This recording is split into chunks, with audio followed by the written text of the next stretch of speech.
With the Sony A7IV, now we can shoot S-Log3 with 10-bit colors, and also we get the new picture profile S-Cinetone. But do you know what their base ISOs are? Let's talk about it.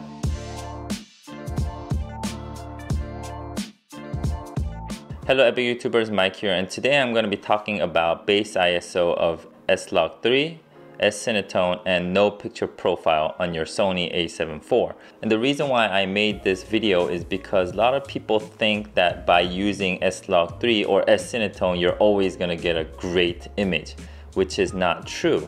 Yes, these can give you great images, but first you have to know what you're dealing with and how to shoot with these picture profile.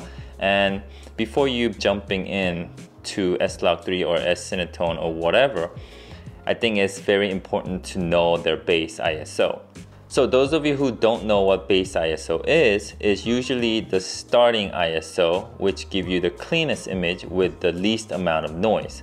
And Sony never tell us this officially, but it seems like the camera has a dual ISO, which means it has a second base ISO where if you hit certain level of ISO, it will actually look cleaner even though the ISO level is higher. And each picture profile has a different second base ISO. And yes, there are a lot of other YouTubers who already told us what the second base ISO is, but I actually did the test myself just to make sure that I understand and I see it with my own eyes to actually tell you this and also show you guys how it works. So what I did to test these was I got a camera with a lens with a cap on, where on a black screen I just slowly increased my ISO, and in post I increased the exposure just to have more dramatic noise showing in order to actually demonstrate the second base ISO. So let's jump right in. First of all, I'm going to be going over S-Log3, and the base ISO of S-Log3 is 800, and the second base ISO that I found on S-Log3 is 3200.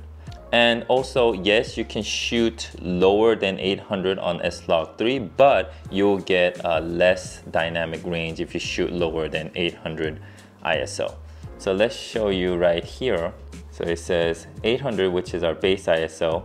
It's going to go up 1000, and every time the ISO goes up, you'll see more noise on the frame. But at 1600, it's getting worse. 2000. 2500, boom, it just cleans right there. So let's go back to see 2500. It's noisier. When you go to 32, it gets cleaner.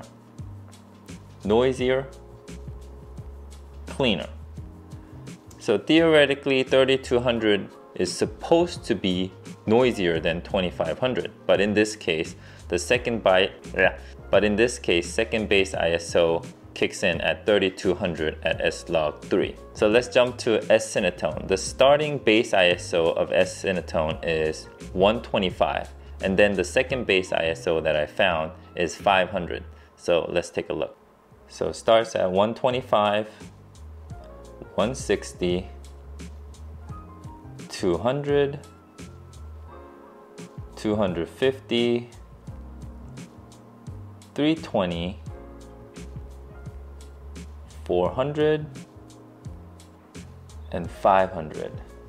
I don't know if you guys saw this, but let's go back. 400, 500, 400, 500.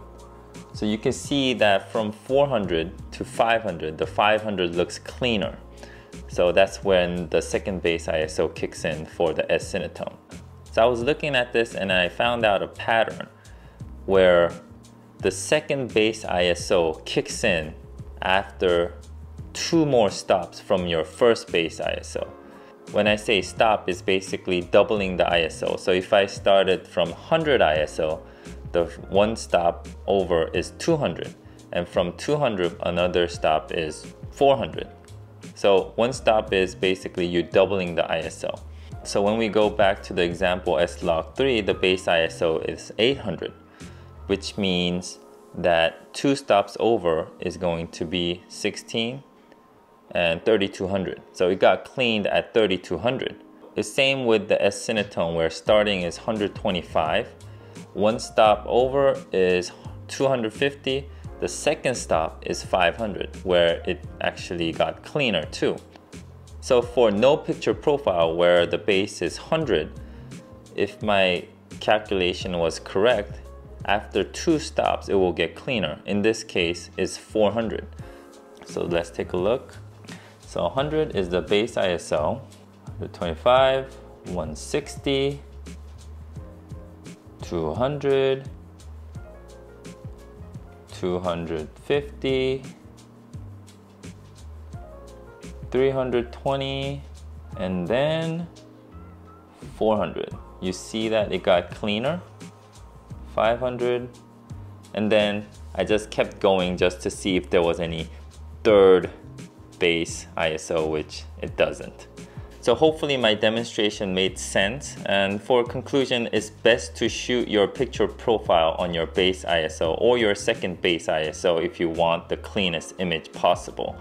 And I think that's it for me today. And hopefully you guys liked my video. If you did, please give me a like, thumbs up. And if you guys want to see more Sony A7IV related content or any camera related content, please consider subscribing. And until then, I'll see you guys next time. Peace.